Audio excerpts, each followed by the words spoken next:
Bismillahirrahmanirrahim. Alhamdulillah.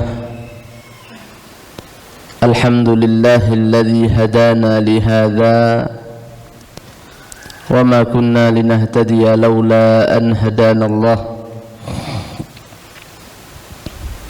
Allahumma salli ala sayyidina Muhammadin al-Fatihi lima ughliq wal khatimi lima sabaq nasiril haqqi bil haqqi wal hadi ila siratikal mustaqim wa ala alihi wa sahbihi haqqa qadrihi wa miqdarihi al-azim. Subhanaka la ilma lana illa ma 'allamtana innaka antal alimul hakim. Wa tub 'alaina innaka antat tawwabur rahim. Bi rabbi qiyami la bi nafsi wala siwa fa syukri lahu subhanahu wa thana'i. Assalamualaikum warahmatullahi wabarakatuh. Alhamdulillah, bersyukur kita kehadirat Allah Subhanahu wa ta'ala atas segala macam karunia yang selama ini telah Ia limpahkan kepada kita, yang awalnya kita tiada menjadi ada. Allah berikan kepada kita fisik jasmani yang sempurna, kedua mata untuk bisa melihat, telinga agar bisa mendengar, lidah untuk bisa berkata-kata, kedua tangan dan juga kedua kaki, serta macam-macam lainnya sebagai fasilitas dan sarana untuk kita bisa menyembah kepadanya. Wa ma khalaqtul jinna wal insa illa liya'budun. Tak aku ciptakan manusia maupun jin melainkan agar mereka menyembah kepadaku. Dan alhamdulillah, setelah semalam kita tidur, pagi ini Allah beri kepada kita izin untuk bangun kembali, membuka kedua mata. Dan Allah izinkan pula kita untuk masuk ke dalam rumahnya, bertamu kepadanya. Karena masjid, rumah Allah, saat kita berada di dalamnya, kita adalah tamunya Allah. Sudah seyogianya para tetamu disuguhi dengan berbagai macam suguhan dan hidangan.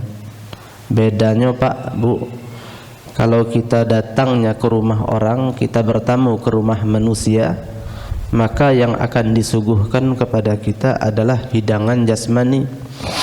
Kalau di Palembang, pempek telur, sirup, air putih, dan lain-lain.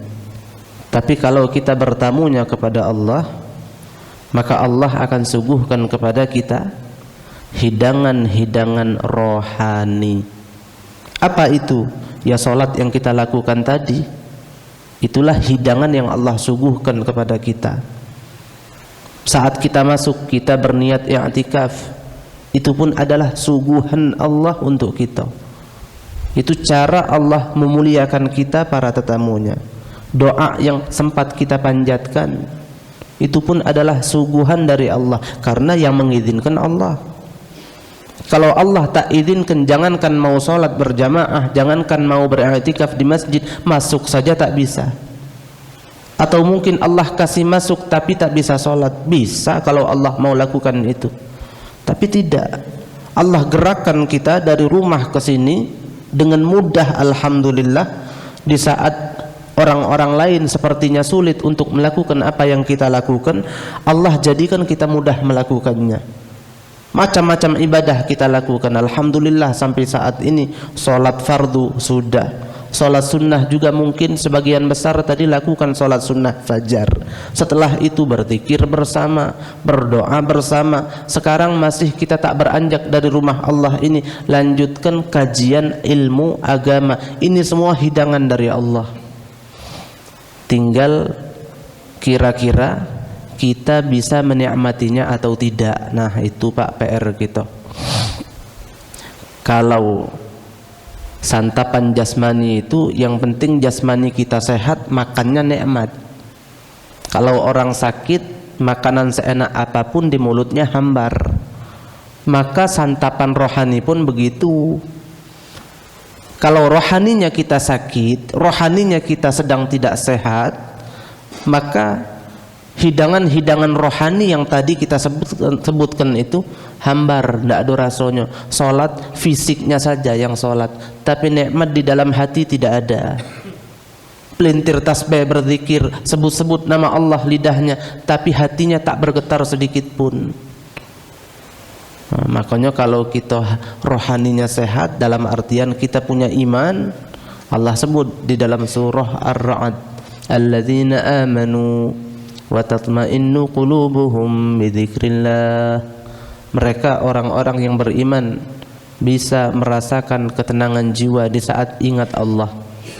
Itu rohaninya sehat itu.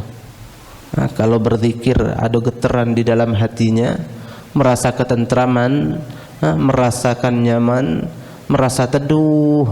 Saat sholat merasa betul Allah ada di hadapanku, ihsannya ada, maka benar rohaninya sehat.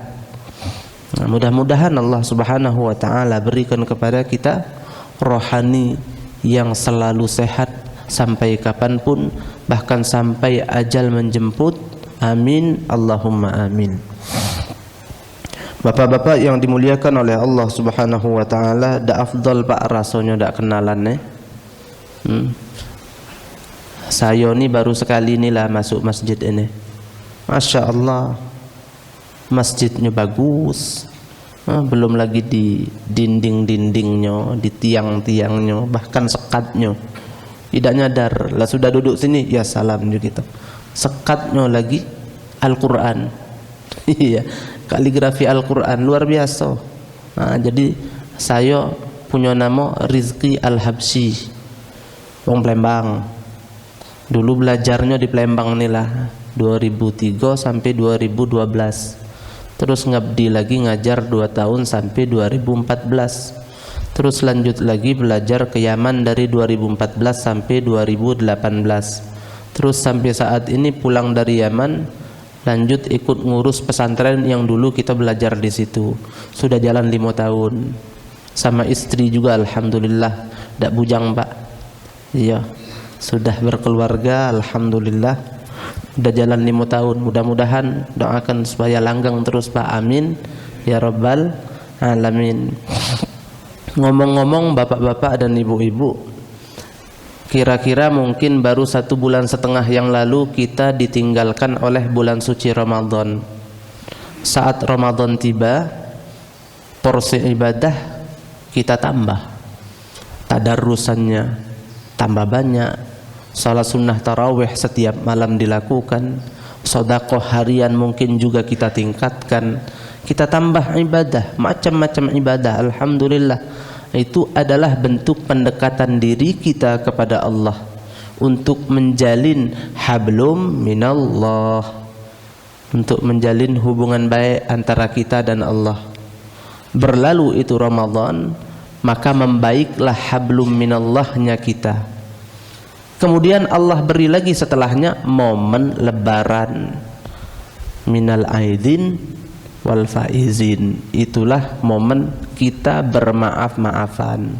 Untuk apa? Untuk kita menjalin hablum minan nas. Jadi Ramadan dilalui dengan baik, hablum minallah kita dapat. Kemudian saat lebaran maaf-maafan pula dengan manusia, hablum minan nas kita dapat sempurna. Hablum minallahnya baik, hablum minan nasnya juga baik. Orang yang seperti itu, kalau Allah cabut nyawanya, dia tentu dalam keadaan siap. Kenapa? Tak ada lagi sangkutan, plong. bersih, hubungan sama Allah baik, sama manusia baik. Nah, tinggal kira-kira bisa atau tidak kita mempertahankan kedua itu. Kalau bisa, oh luar biasa. Kalau tidak bisa, ruginya juga luar biasa. Sebab ada orang kalau lebaran maaf-maafan dengan orang yang dia tak punya salah ke orang itu. Ya sebagai bentuk ramah tamah.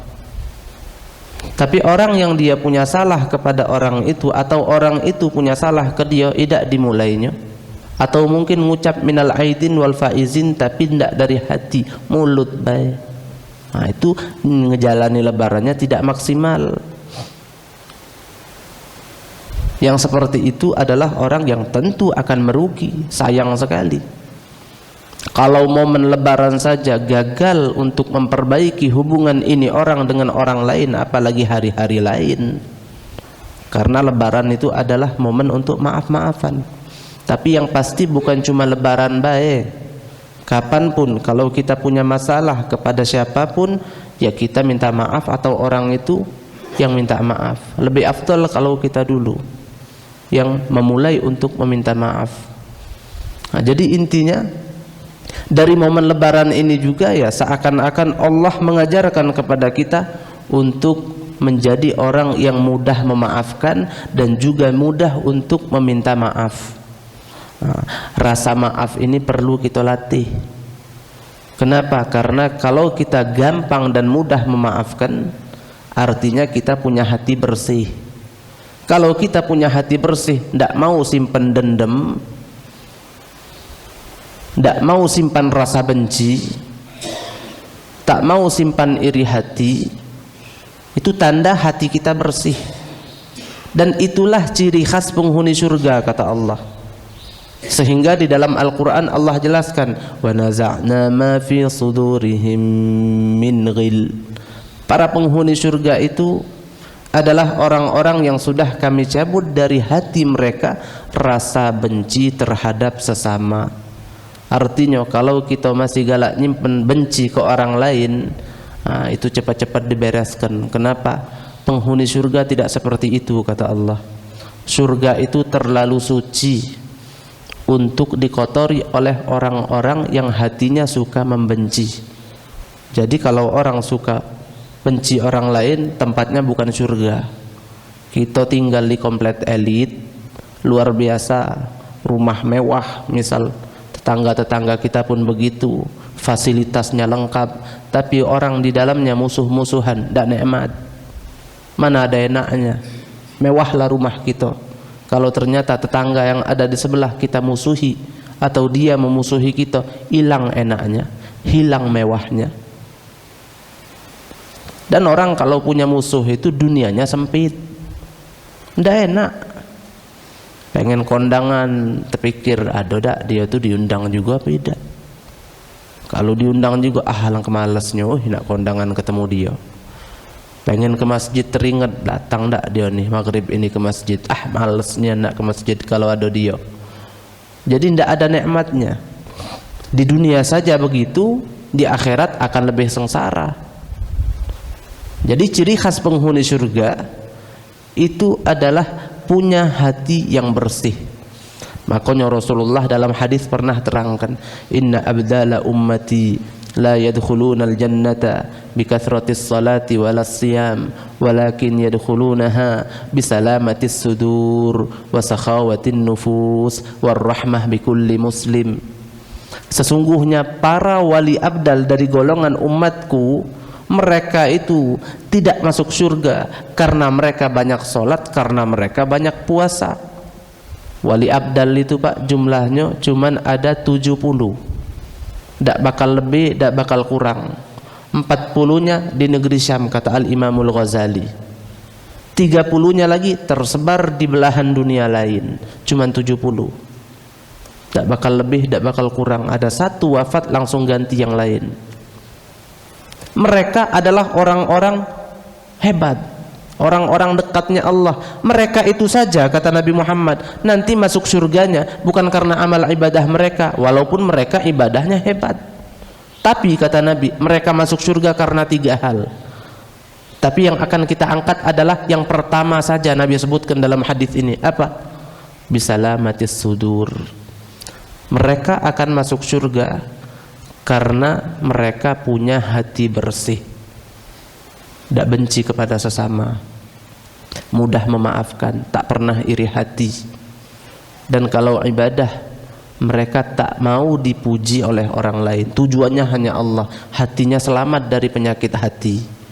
Sampai-sampai ada seorang sahabat Nabi, Pak, namanya Sa'ad bin Abi Waqqas, pemanah jitunya Nabi sallallahu alaihi wasallam. Beliau ini sekali hari Rasulullah duduk di masjid bersama para sahabatnya, ya beliau sampaikan nasihat-nasihat. Di tengah-tengah itu beliau stop. Apa kata beliau? Yadkhulu alaikum rajulun min ahlil jannah.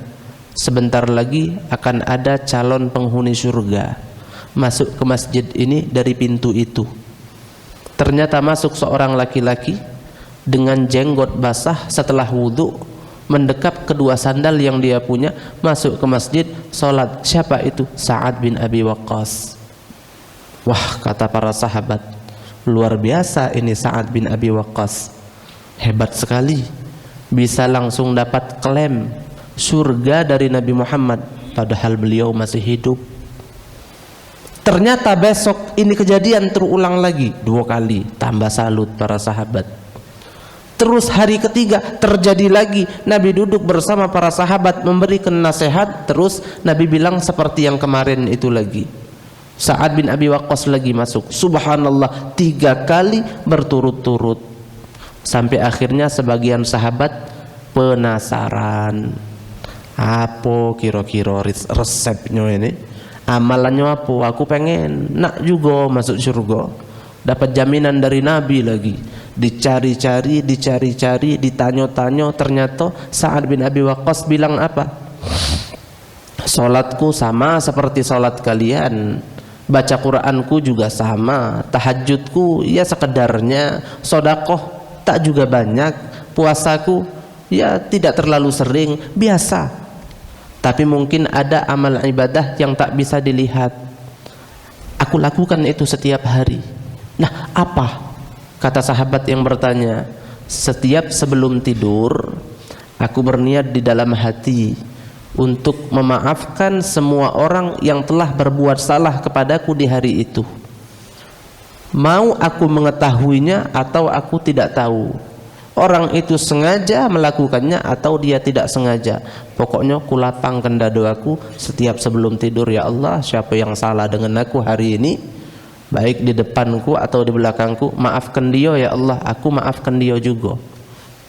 Dan aku buang jauh-jauh rasa benci dari hatiku kepada siapapun, dan juga aku bersihkan hatiku dari iri hati setiap sebelum tidur. Oh, ini kata sahabat yang bertanya, ini amalan hati, tidak salah lagi, inilah bersih hati. Jadi punya hati yang bersih itu nikmat. Musuh tak punya, artinya orang-orang sekitar suka sama dia, Allah pun cinta. Alhamdulillah. Ma'asyiral hadirin wal hadirat, Bapak Ibu yang dimuliakan oleh Allah Subhanahu wa taala, Nabi Muhammad itu suri tauladan terbaik kita. Beliau pun sudah ajarkan bagaimana kita memaafkan orang lain, sehingga jangan jadi wong sumbu pendek, dikit-dikit marah, sekali marah dak beteguran lamo. Ada orang, Pak, anak sama anaknya belago berebut barang, marahan tuh anak begoco, akhirnya bapaknya tidak terima, marahi bapak anak yang sikok tadi. Oh ya, anak tuh benar-benar diajari, jangan sampai kayak itu ke anak orang lain, ribut bapak sama bapak pula melok ribut, anak pagi ribut, siang main bareng lagi. Iya, anak-anak yang 2 tadi pagi ribut, siang main bareng, bapaknya wong 2 dak beteguran berbulan-bulan pasal itu. Ada yang seperti itu. Ada orang gara-gara tersinggung sedikit, oh sakit hati, tidak ngehargai nian. Awak wong baru di sini, muda pula, Aku nih wong lamo, tua aku nih. Akhirnya apa? Tidak berteguran juga. Lamo. Subhanallah. Nabi Muhammad sallallahu alaihi wasallam itu dari usia 40 tahun sampai usia beliau 53 tahun berdakwah di kota Makkah. Dalam masa itu juga beliau disakiti, dicaci maki, diganggu habis-habisan. 13 tahun. Bukan satu kali, bukan dua kali. Puluhan kali atau mungkin ratusan kali beliau disakiti. Beliau punya paman namanya Abu Lahab. Abu Lahab ini kerjanya, karena memang tinggal tak jauh dari rumah Nabi Muhammad sallallahu alaihi wasallam, kadang-kadang ambil kotoran onta ditebar di depan pintu rumah Nabi untuk ganggu Nabi, dan juga dengan alasan tak ada orang yang ngedekati Nabi Muhammad sallallahu alaihi wasallam. Beliau punya istri namanya Ummu Jamil, jual emas. Emasnya laku, uangnya dikasihkan ke Abu Lahab. Wahai suamiku, terima uang ini. Aku baru jual emas. Untuk apa? Kata lakinya. Untuk modali kamu musuhi Muhammad. Kamu banyak duit, gampang ngumpulkan orang. Pokoknya gembosilah biar orang-orang yang ada ini benci galau kepada Muhammad. Dahsyat, di akhirat Allah ganti kalungnya. Fi jidha hablum mim masad. Nanti di akhirat Allah beri lagi kalung. Kau dulu jualkan kalung, sekarang aku ganti, tapi dari api. Wal'iyadzubillah. Abu Jahal, Uqbah bin Abi Mu'aid, Umayyah bin Khalaf, banyak musuh Nabi Muhammad itu. Jadi beliau hidup di Makkah dalam himpitan dari kanan kiri, depan belakang oleh musuh-musuh Allah semua, yang semuanya sangat benci dan memusuhi beliau.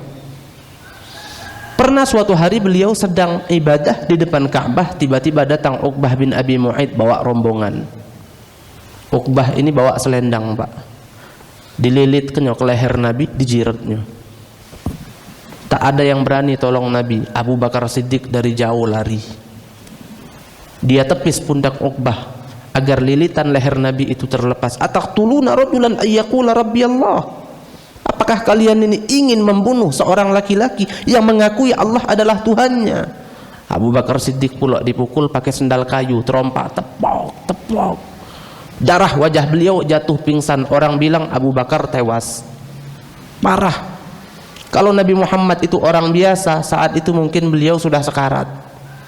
Abu Bakar Siddiq sebentar saja langsung jatuh. Rame yang serbu itu. Nabi Muhammad kekuatannya, kata para ulama, seperti 70 ekor kuda perkasa. Makanya beliau tidak apa-apa. Subhanallah. Beliau juga pernah ke Taif, ingin menyelamatkan umatnya dari azab api neraka, didakwahi agar iman kepada Allah. Dilempar dengan batu. Darah semua kepala beliau. Sampai itu cucuran darahnya ke telapak kaki. Itu darah belum kering. Ternyata datang utusan Allah, malaikat penjaga gunung. Wahai Muhammad, aku diutus Allah. Kalau anda mau gunung besar ini kita timpakan kepada mereka tadi, la fa'altu, akan kulakukan. Apa kata Rasulullah? Jangan lakukan itu. Itu darah belum kering. Lagi tidak marah beliau, angkat tangan, Allahumma hdi qaumi fa innahum la ya'lamun. Ya Allah, beri hidayat untuk kaumku ini karena mereka tak tahu siapa aku. Alangkah hebatnya. Dahsyat, tak sanggup kita untuk dapat ujian seperti itu. Subhanallah, banyak pengalaman-pengalaman pahit yang Rasulullah sallallahu alaihi wasallam alami. Belum lagi di Uhud, patah gigi geraham beliau. Setelah patah, bukan geraham, yang samping gigi taring ini, patah itu gigi, robek pipinya beliau, berdarah kepala beliau, hampir pendarahan beliau. Belum lagi sahabat-sahabat yang sangat beliau sayangi gugur di medan perang, termasuk paman beliau yang sangat beliau sayangi, Hamzah bin Abdul Muttalib. Jadi Rasulullah itu banyak sekali disakiti, dicaci maki, difitnah, kadzab, Ini orang tukang dusta, majnun, Muhammad adalah orang gila, sahir, Muhammad adalah tukang sihir, macam-macam. Dahsyat. Akhirnya sampai pada puncaknya, beliau secara tidak langsung terusir dari Makkah. Padahal Makkah itu kampung halaman paling beliau cintai. Terusir ke Madinah. Saat itu pun di malam hari beliau sudah dikepung oleh belasan jawara dengan pedang yang sudah terhunus untuk bunuh beliau di malam itu. Allah selamatkan. Allah beri kantuk kepada mereka semua, tidur di depan pintu rumah Nabi. Nabi Muhammad keluar dengan santai, bahkan ambil genggaman-genggaman tanah ditabur ke atas kepala mereka. Pergi Nabi Muhammad masuk ke gua Thur. Abu Jahal ngejer. Ternyata di mulut gua ada merpati bertelur dan ada laba-laba bikin rumah, tidak mungkin ada orang masuk sini, kata Abu Jahal. Allah selamatkan. Akhirnya Rasulullah sampai ke kota Madinah Al-Munawwarah. 8 tahun setelahnya Rasulullah datang lagi ke kota Makkah. Idza jaa nasrullahi wal fath. Fathu Makkah terjadi. Beliau datang ke kota Makkah dengan 18.000 tentara. Tidak ada perlawanan yang berarti dari penghuni Makkah. Semua mereka tunduk di hadapan Nabi. Saat itu segala berhala yang ada di sekitaran dan di dalam Ka'bah dihancurkan. Bilal ibnu Rabah naik ke atas atap Ka'bah. Beliau kumandangkan adzan pertamanya di kota Makkah. Allahu Akbar, Allahu Akbar, Allahu Akbar, Allahu Akbar, sampai selesai. Rasulullah sallallahu alaihi wasallam kumpulkan semua musuh-musuh beliau. Apa kata mereka? Muhammad akan bunuh kita, Muhammad akan balas kita, Muhammad akan penjarakan kita, Muhammad akan perbudak kita, besok-besok kita dihabisi. Ternyata saat mereka dikumpulkan, Rasulullah cuman pidato singkat. Apa isinya? Idhabu fa antumut tulaqa. Pergilah kalian karena kalian telah aku bebaskan. Ya salam. Dimaafkan gak lo? 13 tahun disakiti. Tapi ternyata saat Rasulullah berkuasa, apapun beliau mau lakukan bisa. Tapi apa kata beliau? Idhabu fa antumut tulaqa. Selesai, titik. Tidak panjang-panjang. Ida juga ngungkit-ngungkit, Pak. Kalau kita mungkin nak maafkan uang, pengen ngelejarkan hati dulu. Kamu dulu yang ngedak. Pernah ngawikan ini ke aku, sakit, bukan tidak sakit. Pernah kamu lakukan ini, lakukan ini, lakukan ini. Aku sabar be. Sekarang ya sudah, aku maafkan, jangan lagi. Ngungkit-ngungkit dulu. Rasulullah mengungkit saja tidak. Cuman bilang apa? Idhabu fa antumut talaqa. Pergilah kalian bebas. Dahsyat. Nah, ini panutan kita ini. Laqad kana lakum fi Rasulillahi uswatun hasanah. Kalau bukan beliau yang kita tiru, ya mau niru siapa lagi? Apalagi kalau kita ini perbuatan jahat orang kepada kita itu kecil kalau mau dibandingkan apa yang Rasulullah temui di dalam hidup beliau, tapi beliau bisa berlapang dada. Sedikit-sedikit kita belajar. Jangan sampai gara-gara orang jahat ke kita kemudian kita jadi busuk hati, rugi. Orang jahat ke kita, kita jadi marah, benci, jadi dendam, jadi busuk hati kita. Jangan sampai rugi dunia, rugi akhirat. Lapangkan dada, wal ya'fu wal yasfahu, kata Allah. Maafkan dan berlapang dada dah. Ala tuhibbuna ay yaghfirallahu lakum. Bukankah kalian menginginkan untuk juga mendapatkan rasa maaf dan ampunan dari Allah Subhanahu wa taala? Wallahu ghafurur rahim. Ini jadi adalah perumpamaan terhebat dalam masalah memaafkan keburukan orang yang pernah kita jumpai atau yang pernah dilakukan oleh orang lain kepada kita. Tidak rugi. Tidak kata istilahnya lemak baik, maafkan. Dia tuh lah bertahun-tahun jahat ke keluarga kami. Alangkah lemaknya nak dapat maaf kayak itu baik. Tak kata yang gratis pucuk dunia ni. Oh jangan. Hilangkan rasa marah itu. Kenapa? Balasannya surga. Apapun pengorbanan kita, kalau ternyata balasannya surga, maka pengorbanan kita itu kecil. sebab dapatnya wah surga dan seisinya. Nah, memang dunia ini bukan tempat kita memupuk ego kita, bukan, tapi untuk mengalahkan nafsu dan ego itu sendiri, untuk mendapat ridha Allah Subhanahu wa taala. Walaupun sakit, tapi insya Allah dibalik dari semua itu kita dapat hal terbaik dari Allah. Amin ya rabbal alamin. Mungkin hanya ini yang bisa Al-Faqir sampaikan. Ada salah-salah kata, maafkan, kepada Allah saya mohon ampun. Hadza ma naqulu lakum wal 'afu minkum. Wassalamu alaikum warahmatullahi wabarakatuh.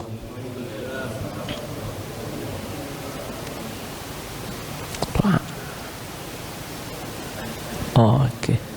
Boleh. Kalau ada yang mau bertanya silahkan, waktu kita masih gelap ini.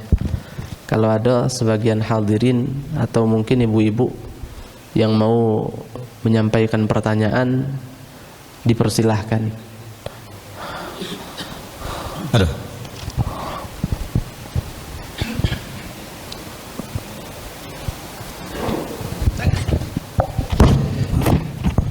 Bismillahirrahmanirrahim. Assalamualaikum warahmatullahi wabarakatuh. Waalaikumsalam warahmatullahi wabarakatuh. Terima kasih Ustadz telah memberikan pencerahan kepada kita semua. Mengenai maaf ini memang berat ini Ustadz. Mungkin kita cuma bisa untuk mengatakan itu mudah, tapi untuk melakukannya sulit. Misalnya ini Ustadz, sekarang sedang berlangsung itu perang di Palestina. Itu kalau kita lihat itu dampaknya itu sangat-sangat menyedihkan bagi umat muslim. Nah, di sini kita yakin bahwa kita akan menang nantinya. Nah, di sana bagaimana tindakan kita kepada mereka bila nanti kita menang, Ustadz? Apakah kita membiarkan mereka hidup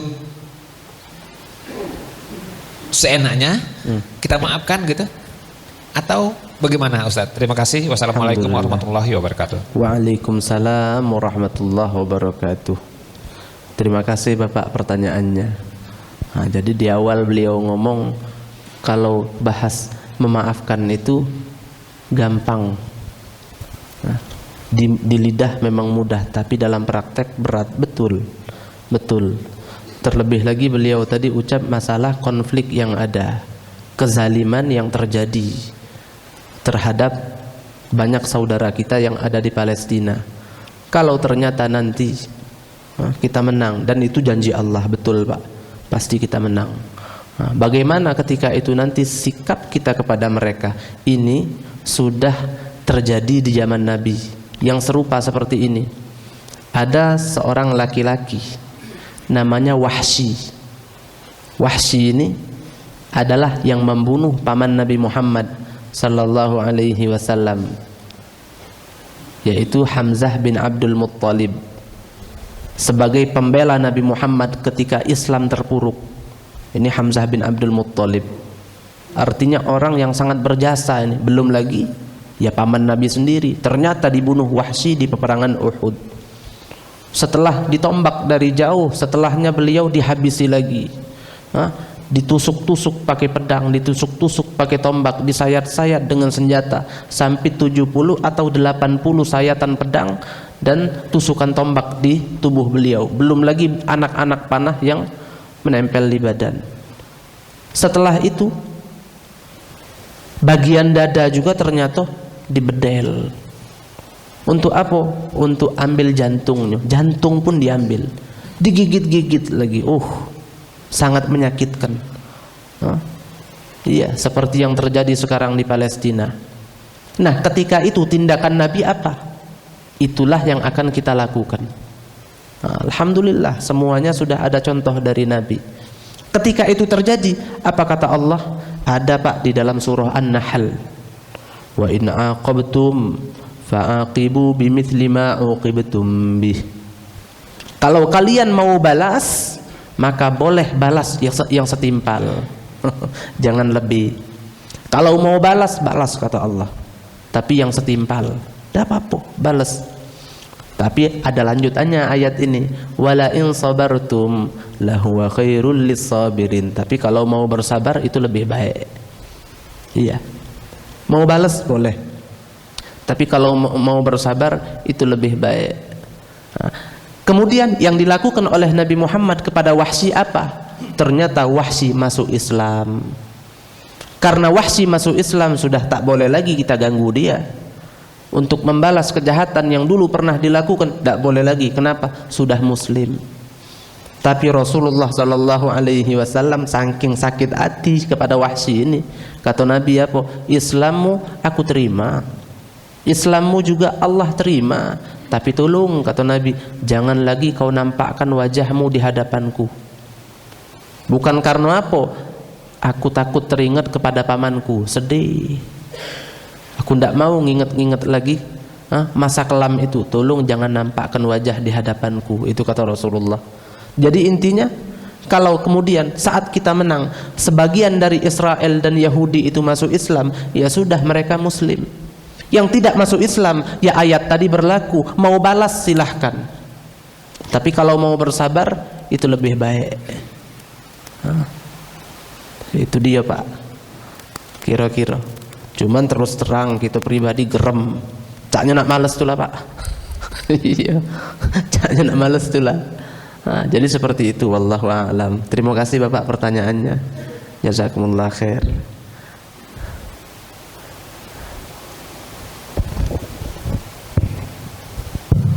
Bismillahirrahmanirrahim. Assalamualaikum warahmatullahi wabarakatuh. Waalaikumsalam warahmatullahi wabarakatuh. Mohon maaf sebelumnya Ustaz.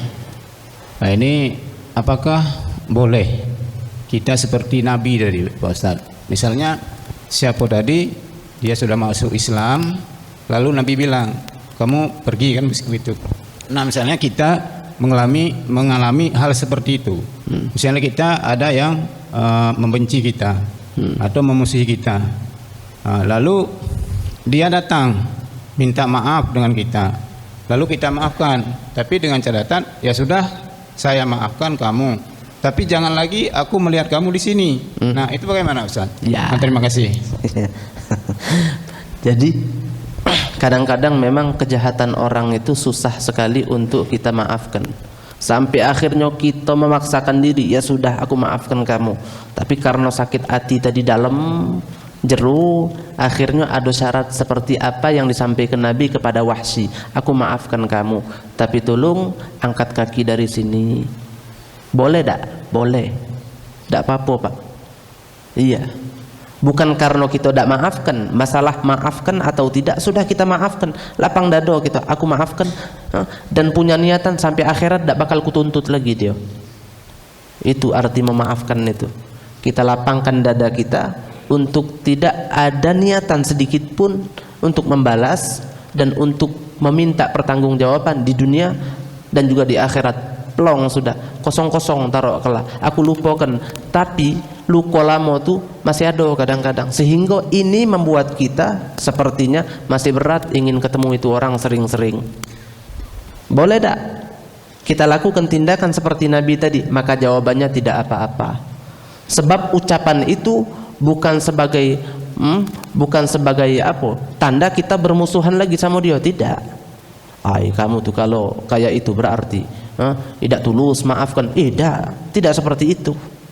Memaafkan berbeda, tapi untuk menjalin hubungan sama seperti dulu lagi, itu hal yang berbeda lagi. Bukan artinya aku maafkan, berarti kita cak dulu lagi ya. Tidak harus. Itu dua hal yang berbeda. Maafkan harus, adapun setelahnya sikap kita kepada dia seperti apa, itu terserah kita. Mungkin kadang-kadang kita sudah malas mau akrab lagi seperti dulu. Ngapa? Takut-takut terulang lagi. Iya, tidak apa-apa. Aku maafkan, tapi yo caknya tuh berat kalau kita nak cak dulu lagi tuh. Takut yo ada luka juga hati ini, manusia namanya kan. Manusia, tapi terus terang aku maafkan. Aku lupakan berusaha kesalahan kamu tuh, aku maafkan, aku ikhlas, aku ridho, aku rela. Tidak bakal kamu kutuntut sampai di akhirat, tidak kutuntut. Cuman tolong Kalau bisa kita jangan banyak ketemu, takut teringat dengan sakit hati yang dulu tuh. Itu tidak apa-apa, boleh Bapak, boleh. Dan itu bukan bentuk bahwasanya kita memulai permusuhan baru dengan itu orang, tidak apa-apa. Justru kadang-kadang Pak, ada sebagian orang yang perlu kita jauhi untuk kesehatan mental. Ada, iya. Kadang-kadang ada sebagian orang yang perlu kita jauhi dan tidak terlalu akrab dengan dia. Ngapo? Kita merasa sering betul diganggu oleh dia ni. Alamak jarang-jarang bela ketemu. Ngapo? Untuk kesehatan mental. Kita tak ketemu dengan dia juga, ya biar dia tak ganggu kita. Bukan karena kita memusuhi, bukan. Beda, tapi bedanya tipis-tipis ini. Iya, bedanya tipis-tipis. Harus memang 100% ya, biar dia tak ganggu aku, biar aku tak sakit hati, biar untuk mengurangi konflik. Kalau ketemu tuh takut ada konflik, lemak menghindar bela, menghindar untuk kebaikan itu namanya. Bukan untuk permusuhan, bukan. Beda, tapi bedanya tipis-tipis dengan memusuhi. Tinggal kita jujur-jujur dengan diri kita. Kita ini nak musuhi, apa untuk menghindari konflik. Itu dia. Sekian Bapak. Jazakumullah khair. Mau kasih Bapak pertanyaannya. Assalamualaikum warahmatullahi wabarakatuh. Waalaikumsalam warahmatullahi wabarakatuh. Ustadz, yang kami ingin tahu itu apa? Kalau Abu Lahab kan sudah jelas apa itu perlakuannya terhadap Nabi Muhammad SAW. Nah, tapi Abu Jahal itu perlakuannya terhadap Nabi Muhammad itu apa saja, dan apakah dia juga termasuk paman Nabi? Oke. Jadi Abu Jahal itu CS-nya Abu Lahab. Dari sini saja kita bisa mengambil kesimpulan bahwasannya kejahatan yang dilakukan oleh Abu Lahab itu juga direstui oleh si Abu Jahal. Dan sebaliknya, perbuatan Abu Jahal juga direstui oleh si Abu Lahab, sebab mereka ini dua sejoli Pak, dua sejoli. Kalau tidak salah, intinya Abu Jahal ini Pak sering main di belakang layar dia. Dia ini tukang ngompori, pentolan. Kalau naknya hati uang tuh nyuruh anak buah. Jadi sekali hari Abu Jahal ini pernah ngompori uang. Siapa yang berani lempar kotoran onto ke kepala Muhammad? Akhirnya ada seseorang ambil kotoran onto, Nabi Muhammad sedang sujud, dilempar ke kepala Nabi. Abu Jahal otaknya. Di saat itu putri Nabi Muhammad sallallahu alaihi wasallam yang namanya Fatimah Az-Zahra melihat sedih beliau, langsung didekati ayahnya yaitu Rasulullah sambil nangis-nangis, "Wahai ayah, kenapa begitu tega mereka kepada engkau? Apa salahmu?" Diajak ke rumah, dibersihkan. Pernah lagi Abu Jahal ini bawa batu besar untuk menimpakan itu batu ke kepala Nabi yang sedang sujud. Sampai segitu, nak ngebunuh Nabi sudah si Abu Jahal ini. Tapi akhirnya ketika itu malaikat Jibril datang menghalau perbuatan Abu Lahab dengan menjelma menjadi hewan yang aneh dan sangat mengerikan. Sampai-sampai si Abu Jahal yang badannya besar, gagah perkasa, kuat, hebat, bawa batu besar sendirian, lihat itu balik. Teman-temannya semua melihat, apakah Abu Jahal benar akan melakukannya? Ternyata ngonyor jalan ke depan Nabi, belok lagi, pucat, keringetan. Bingung kawan-kawannya, "Ma balak ya Abu Jahal?" Apa yang terjadi padamu wahai Abu Jahal? Kok keringetan? Kok pucat? Kok gemeteran? Tidak jadi engkau takut kepada Muhammad. Apa katanya? Aku melihat apa yang tak kalian lihat. Aku melihat hewan aneh sangat mengerikan. Takut itu hewan hampir gigit aku. Besar bentuknya, aneh dan sangat menyeramkan, seperti singo mungkin. Serem. Jahat jadi Abu Jahal itu. Matinya Abu Jahal di perang Badar.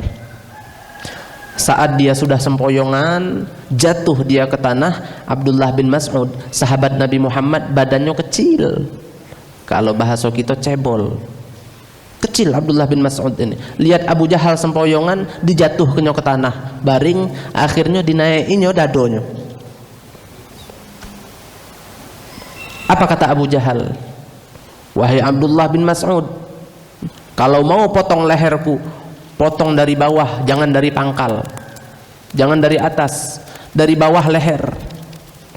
Serahkan kepada Muhammad, biar Muhammad lihat kalau aku punya leher besar, aku kuat. Masih nak sombong, Mbak. Fir'aunnya Musa saat akan mati apa katanya? Amantu billadzi amanat bihi banu Israil. Ucapannya Allah kekalkan dalam Quran. Ini Fir'aun Nabi Musa ini. Aku beriman kepada Tuhan yang diimani oleh Bani Israel katanya. Cuman karena sudah di ujung ruhnya Allah tak terima, kata ulama. Lagi benar sudah nak mati. Ini Fir'aunnya Nabi Muhammad udah mau mati, ndak tobat. Malah dia tambah menampakkan kesombongannya. Abdullah bin Mas'ud, mau potong leherku, potong, tapi dari pangkal sini, jangan dari atas. Biar apa? Biar kau serahkan kepalaku kepada Muhammad dan lehernya ada utuh, dia lihat leherku besar, badanku gagah, tubuhku berotot. Masih nak sombong. Sebegitunya permusuhannya si Abu Jahal kepada Nabi Muhammad sallallahu alaihi wasallam. Bahkan saat Nabi bersembunyi di Gua Thur, itu yang paling menggebu-gebu untuk mengejar dan membunuh Nabi ini si Abu Jahal. Iya, sampai kalau tidak salah dia ini menjanjikan siapa yang bisa bunuh Muhammad sekian buat dia. Dibikinnya sayembara. Itu Abu Jahal. Bukan paman Nabi, bukan. Tapi masih masuk suku Quraisy. Jadi kalau dalam kesukuan tuh masih sama, kayak mungkin kalau wong Padang sama-sama wong Padang kayak itu, kalau Jawa sama-sama wong Jawa.